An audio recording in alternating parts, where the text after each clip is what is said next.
নমস্কাৰ সকলোকে maths Dhamaal in Assamese YouTube চেনেলত স্বাগতম জনাইছোঁ। আজিৰ এই ভিডিঅ'টোত আমি অসম জাতীয় বিদ্যালয়ৰ সপ্তম শ্ৰেণীৰ গণিত বিষয়ৰ অনুশীলনী 13B তাৰে আমি 1 নম্বৰ 2, 3, 4 আৰু 5 এই 5টা প্ৰশ্ন এই ভিডিঅ'ত আলোচনা কৰা হ'ব। এতিয়া 1 নম্বৰ প্ৰশ্নটো আমি চাওঁ কি কৈছে। 1 নম্বৰ প্ৰশ্নটো হ'ল সামান্তৰিকৰ কালি নিৰ্ণয় কৰা যদি ভূমি 8 সেন্টিমিটাৰ উন্নতি 3 সেন্টিমিটার। আর 2 নম্বরটি দিয়ে আছে ভূমি 15 সেন্টিমিটার উন্নতি হল 4.5 সেন্টিমিটার। ভূমি হল 3 নম্বরটো 1 মিটার 10 সেন্টিমিটার, উচ্চতা হল 80 সেন্টিমিটার। তেতিয়াহ'লে চোৱা ইয়াতে প্ৰত্যেকটোৰে আমাৰ কি নিৰ্ণয় কৰিব দিছে, কালি উলিয়াব দিছে। আমি 1 নম্বৰটো লৈছোঁ। চোৱা 1 নম্বৰটো যদি আমি কালি উলিয়াওঁ, সামান্তৰিকৰ কালি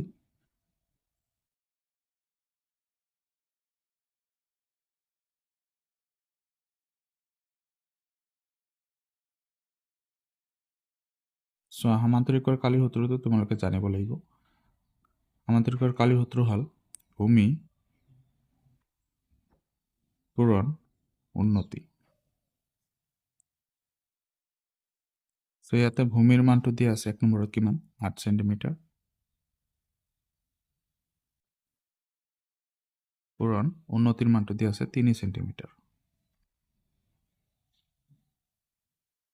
তেতিয়াহ'লে চোৱা 8 আৰু 3 পূৰণ কৰিলে হ'ব 24 আৰু সেন্টিমিটাৰ দুটা পূৰণ কৰিলে হ'ব সেন্টিমিটাৰ স্কয়াৰ, বৰ্গ সেন্টিমিটাৰ বুলি আমি কওঁ। এইটো কালি হ'ব 1 নম্বৰ। এতিয়া আমি 2 নম্বৰটো কৰা হা। চোৱা 2 নম্বৰত আমি কালি উলিয়াম সামান্তৰিকৰ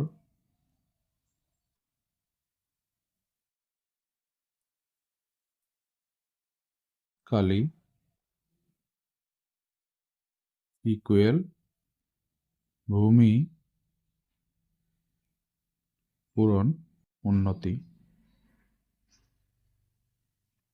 ইয়াত চোৱা ভূমিৰ মানটো আমাৰ কিমান দিয়া আছে 2 নম্বৰত 15 সেন্টিমিটাৰ ইনটু উন্নতিৰ মানটো আছে 4.5 সেন্টিমিটাৰ। তো চোৱা ইয়াত আমি 15 আৰু 4.5 এই দুটা পূৰণ কৰিম 15 ইনটু 4.5। চোৱা পূৰণ কৰিলে কি হ'ব 5 5 গুণ 25 5 হাতত 2 5 গুণ 5 আৰু 2 7 4 5 গুণ 20 0 হাতত 2 4 গুণ 4 আৰু 2 6 5 ইয়াতে হ'ব 7 6। সো দশমিকৰ পিছত এঘৰ আছিলে সংখ্যা, তেতিয়াহ'লে দশমিক ইয়াতে হ'ব এঘৰ থাকিব। গতিকে আমি কিমান পালো 67.5 সেন্টিমিটাৰ স্কয়াৰ। এইখিনি হ'ব কালি। এতিয়া চোৱা আমি 3 নম্বৰটো কৰিম। 3 নম্বৰত চোৱা এটা ইয়াতে প্ৰবলেম হৈ আছে কি যে ভূমিৰ মানটো দিয়া আছে কি ভূমি ইকুৱেল টু 1 মিটাৰ তাৰ উপৰি 10 মিটাৰ আছে। এতিয়া এইখিনি মিটাৰত দিয়া আছে, যদি আমি এইখিনি সেন্টিমিটাৰ বনাওঁ তেতিয়া কি হ'ব চোৱা আমি জানো যে 1 মিটাৰত 100 সেন্টিমিটাৰ হয়। তেতিয়াহ'লে 1 * 100 প্লাছ 10 আৰু 10 সেন্টিমিটাৰ এইটো যোগ হ'ব। গতিকে এই গোটেইখিনি কি হ'ব সেন্টিমিটাৰ হ'ব। তেতিয়াহ'লে চোৱা 100 লগত 1 পূৰণ কৰিলে 100 হ'ব, তাৰ লগত 10 যোগ দিলে 110 সেন্টিমিটাৰ হ'ব। অৰ্থাৎ আমাৰ যেটো একক আছে এই এককবোৰ মিটাৰ এইটো সেন্টিমিটাৰ হ'ব। মিটাৰ আৰু সেন্টিমিটাৰ থাকিব নালাগে, দুটা যাতে সেন্টিমিটাৰ হয় নাইবা দুটা মিটাৰত ল'ব পাৰি। দুটা একক মানে এটাই হ'ব লাগিব দুটাৰ ক্ষেত্ৰত। সো ইয়াত সেন্টিমিটাৰ আছে, এইটো গোটেইখিনি সেন্টিমিটাৰে থাকিব লাগিব। গতিকে আমাৰ ভূমিটো আমি সেন্টিমিটাৰ বনাই ললো। এতিয়া উচ্চতাটো আমি লিখি লওঁ। উচ্চতা আছে 80 সেন্টিমিটাৰ, এইটো সেন্টিমিটাৰতে আছে। এতিয়া আমি সামান্তৰিকটোৰ কালি উলিয়াম। সামান্তৰিকৰ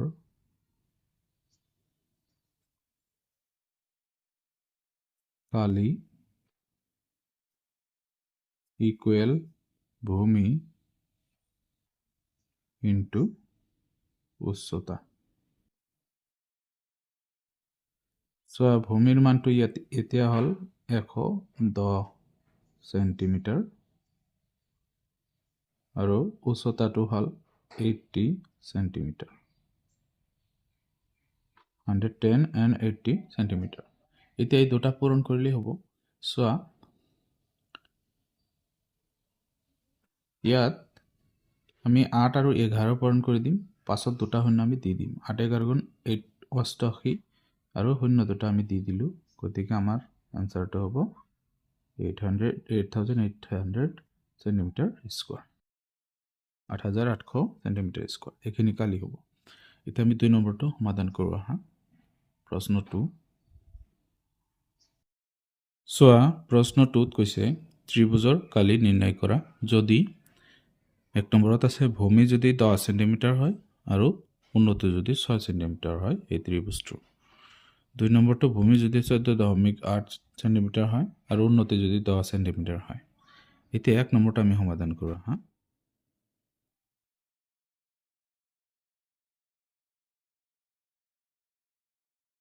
চোৱা ইয়াতে আমাৰ 1 নম্বৰটোৰ আমি ত্ৰিভুজৰ কালি উলিয়াম। ত্ৰিভুজৰ কালি, ত্ৰিভুজৰ কালিৰ সূত্ৰ তোমালোকে মুখস্থ কৰি ল'বা। ত্ৰিভুজৰ কালিটো হ'ল হাফ ইনটু ভূমি ইনটু উন্নতি। ইয়াত চোৱা আমি 1/2 মানে হাফ বুলি কয়, এইটো আধা। ভূমিৰ মানটো হ'ল 10 1 নম্বৰত, উন্নতিৰ মানটো হ'ল সেন্টিমিটাৰ লিখিবা, এইটো সেন্টিমিটাৰ। উন্নতি হ'ল আমাৰ 6 সেন্টিমিটাৰ। চোৱা 2টো তলত আছে, গতিকে 2টো এই গোটেইকেইটাৰ লগত হৰণ হৈ আছে, অৰ্থাৎ এই সংখ্যাবোৰ আনি এনেকৈ লিখিব পাৰি আমি 10 1ৰ লগত 10 পূৰণ হ'লে 10 হ'ব, তাৰপিছত 6 পূৰণ তলত 2 আৰু এই 2টো তলতে থাকিব। সেন্টিমিটাৰ আৰু সেন্টিমিটাৰ পূৰণ হ'লে সেন্টিমিটাৰ স্কোয়াৰ হৈ যাব। এতিয়া চোৱা 2 আমি 6ৰ ভিতৰত হৰণ দিব পাৰি। এতিয়া তলত একো নাই, 3 আৰু 10 পূৰণ হ'ব 30 হ'ব সেন্টিমিটাৰ স্কোয়াৰ। এইখিনি কালি ওলাব 1 নম্বৰটোৰ। এতিয়া আমি 2 নম্বৰটো কৰোঁ আহা।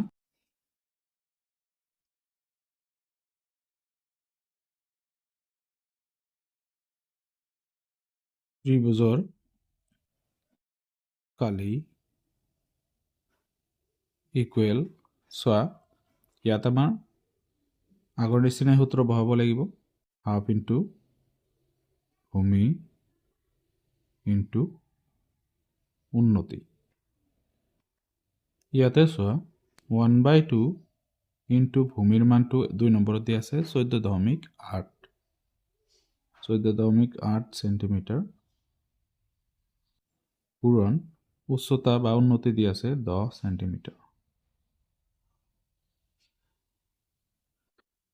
তেতিয়াহ'লে চোৱা 14.8 পূৰণ 10 তলত 2 সেন্টিমিটাৰ স্কোয়াৰ। এতিয়া চোৱা 10ৰে যদি আমি এইটোক পূৰণ কৰোঁ তেতিয়াহ'লে দশমিকটো উঠি যাব। কাৰণটো হ'ল চোৱা 14.8 আৰু 10 0 0 0 তিনিটা 1 8 গুণ 8 1 4 গুণ 4 1 1 গুণ 1, তো 0 8 4 1। দশমিক 11 আছিলে, গতিকে 11 বাদ যাব 0।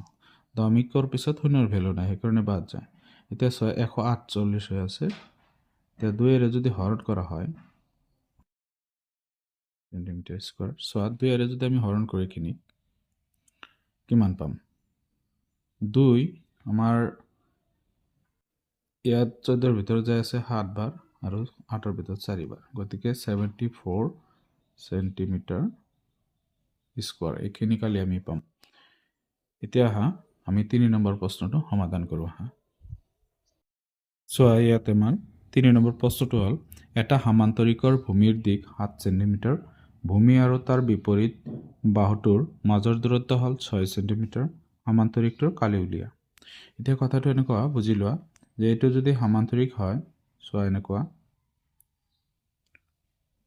এইটো যদি সামান্তৰিক হয়, এই সামান্তৰিকটোৰ ভূমি এইটো হ'ল উন্নতি ধৰা হ'ল, এইটো হ'ল ভূমি। তেতিয়াহ'লে ভূমিৰ দিক দিয়ে আছে আমাৰ 7 সেণ্টিমিটাৰ, আৰু লগতে এই ভূমিটোৰ বিপৰীত বাহুটো হ'ল এইটো, এই দুটাৰ মাজৰ দূৰত্ব কোৱা হয় এইটো উন্নতি। তেতিয়াহ'লে উন্নতিৰ মান বা উচ্চতাটো আমাৰ দিয়া আছে এইটো 6 সেণ্টিমিটাৰ। তেতিয়াহ'লে দুটা বস্তু আমাৰ দিয়া আছে। সমাধান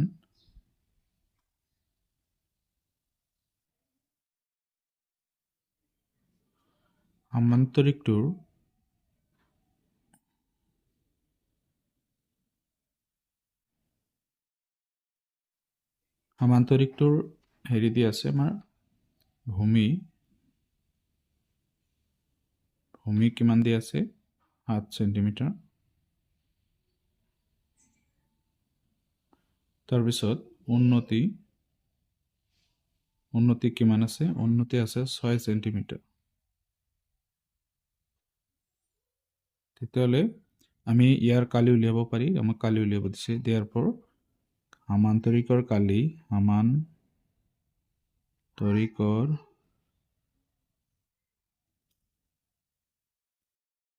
ভূমি ইনটু উন্নতি। তো ইয়াতে ভূমিৰ মানটো হ'ল 7 সেণ্টিমিটাৰ, তাৰপিছত উন্নতিৰ মানটো হ'ল 6 সেণ্টিমিটাৰ। এতিয়া 7 আৰু 6 পূৰণ কৰিলে হ'ব 42 সেণ্টিমিটাৰ স্কোৱাৰ। এইখিনি কালি আমি পাম। এতিয়া 4 নম্বৰটো আমি লৈছোঁ। ইয়াত আমাক কৈছে 4 নম্বৰ প্ৰশ্নত এটা সামান্তৰিকৰ কালি 120 সেণ্টিমিটাৰ, সামান্তৰিকটোৰ ভূমিৰ দিক 15 সেণ্টিমিটাৰ হ'লে উন্নতি কিমান? ইয়াত আমাৰ সামান্তৰিকৰ যিখিনি দিয়া আছে আমি লিখি লওঁ।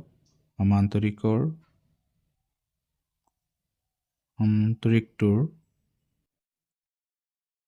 ভূমিৰ দিক কিমান আছে?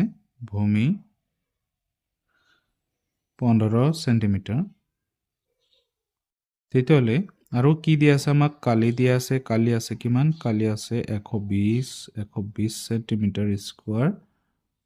তাৰপিছত আমাক উলিয়াব দিছে উন্নতিৰ মান। তেতিয়াহ'লে উন্নতি আমি উলিয়াই দিম। এতিয়া কেনেকৈ উলিয়াবা এইটো ডাঙৰ কথা। যিহেতু আমাৰ ইয়াতে কালিটো দিয়া আছে, সেইকাৰণে আমি কালিৰ সূত্ৰ যিটো আছে সেইটো ব্যৱহাৰ কৰিম। কালিৰ সূত্ৰ ব্যৱহাৰ কৰি আমি এইটো মান উলিয়াই দিম। চোৱা, ইয়াতে সামান্তৰিকৰ কালি আমি জানো সামান্তৰিকৰ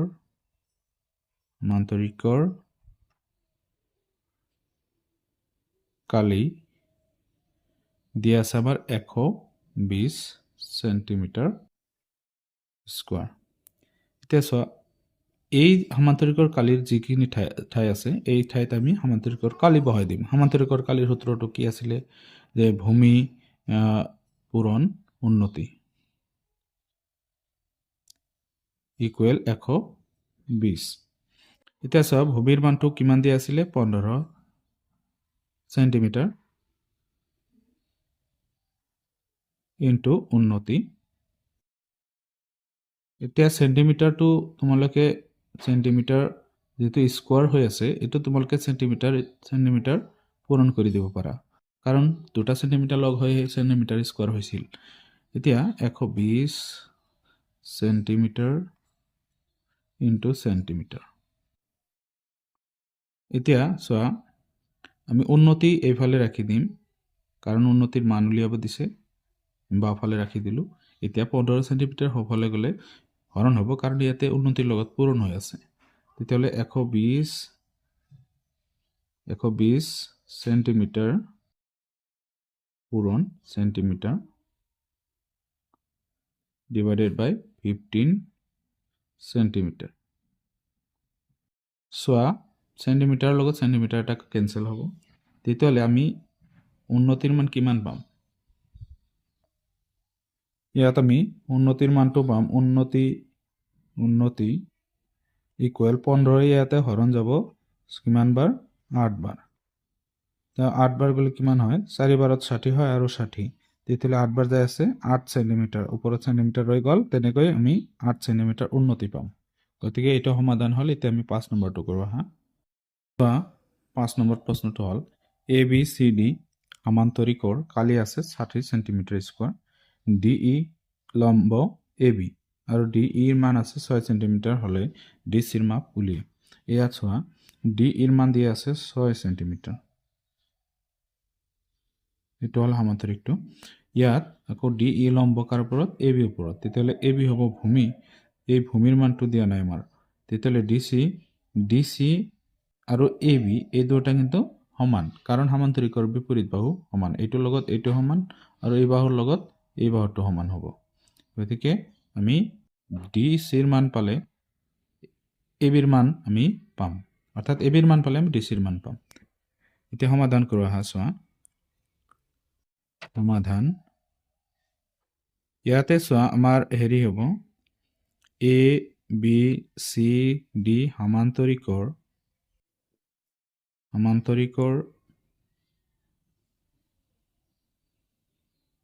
কালি আছে কিমান? কালি হ'ল 60 সেন্টিমিটাৰ, 30 সেন্টিমিটাৰ স্কোয়াৰ। এতিয়া আৰু কি দিয়া আছে? ডি ই এইটো 6 সেন্টিমিটাৰ দিয়া আছে। এইটো হ'ল আমাৰ উন্নতি বুলি কম আমি এইটো। তাৰপিছত আমাৰ ভূমিৰ মানটো নাই, ডি চিৰ মান কিমান হ'ব উলিয়াব দিছে ডি চি।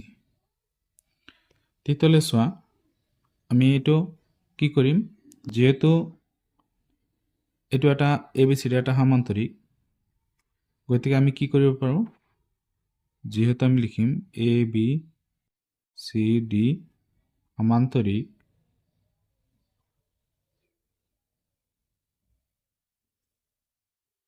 গতিকে আমি লিখিব পারি এ বি ইকুয়াল ডিসি।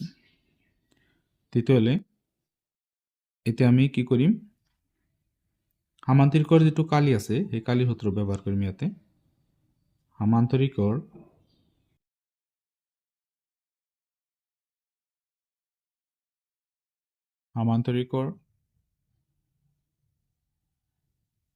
কালি, সমান্তৰিকৰ কালিটো কি আছিলে, যে সমান্তৰিকৰ কালি আছিলে ভূমি ইনটু উন্নতি। এতিয়া চোৱা ইয়াতে যদি আমি সমান্তৰিকৰ কালি 60 বহাই দিওঁ, 60 আমাৰ দিয়া আছিলে, ভূমিৰ মানটো হ'বগৈ ডি ই নহয়, এ বি হ'ল ভূমি আৰু উন্নতি হ'ল ডি ই। এতিয়া চোৱা আমি ইয়াতে মান বহাই দিব পাৰি, 60 ইকুৱেল এ বিৰ মান আমাৰ দিয়া নাই, এ বিৰ ঠাইত আমি ডি চি বহাব পাৰি, কাৰণ এ বি আৰু ডি চি সমান। এইটো আমি যদি হেৰি কৰোঁ 1 নম্বৰ বুলি দিওঁ, 1 নম্বৰ বুলি দিলে আমি ইয়াতে লিখিব পাৰিম ডি ই 6 সেন্টিমিটাৰ আমি বহাই দিলোঁ, ইয়াত আমি হেৰি কৰিম 1ৰ পৰা আমি পাইছোঁ। তেতিয়াহ'লে 6 যদি এইফালে আহে তেতিয়া হৰণ হ'ব, চোৱা 60/6 ইকুৱেল টু ডি চি। এতিয়া 6 ইয়াতে হৰণ যাব 10 বাৰ, তেতিয়াহ'লে ডি চি সমান আমি কি পাম, 10 সেন্টিমিটাৰ। 10 সেন্টিমিটাৰ ডি চিৰ মান আমি পাই আছোঁ। তেতিয়াহ'লে চোৱা আমাক ডি চিৰ মান উলিয়াব দিছিলে, ডি চিৰ মানটো আমি পালোঁ। কথাটো হ'ল ইয়াতে যিহেতু আমাৰ ভূমিটো এ বি আছিলে, ইয়াত চোৱা ভূমি আমি এ বি বুলি ধৰিছিলোঁ, তথাপিও আমি কি ডি চি কেনেকৈ পালোঁ, কাৰণ এ বিৰ সলনি আমি কি কৰিছোঁ, ডি চি বহাই দিছোঁ, কাৰণ এ বি আৰু ডি চি দুয়োটা সমান, সেইকাৰণে ডি চি বহাই দিছোঁ। গতিকে এতিয়া মান বহাই দি আমি এইটো হৰণ কৰি ডি চিৰ মান 10 পালোঁ। গতিকে প্ৰশ্নটো সমাধান হ'ল। এইটো আমাৰ এই ভিডিঅ'টোৰ শেষৰ প্ৰশ্নটো আছিলে। গতিকে ভিডিঅ'টো চাই যদি ভাল লাগে প্লিজ চেনেলটো ছাবস্ক্ৰাইব কৰি দিব, আৰু পৰৱৰ্তী যিবিলাক প্ৰশ্ন আছে এইবোৰ পোৱাৰ কাৰণে, তাৰ নটিফিকেশ্যনবোৰ পোৱাৰ কাৰণে বেল আইকনটো দবাই ৰাখিব, যাতে নটিফিকেশ্যনবোৰ সোনকালে আপোনালোকে পায়। গতিকে আজিলৈকে ভিডিঅ'টো ইমানতে সামৰিছোঁ, ধন্যবাদ।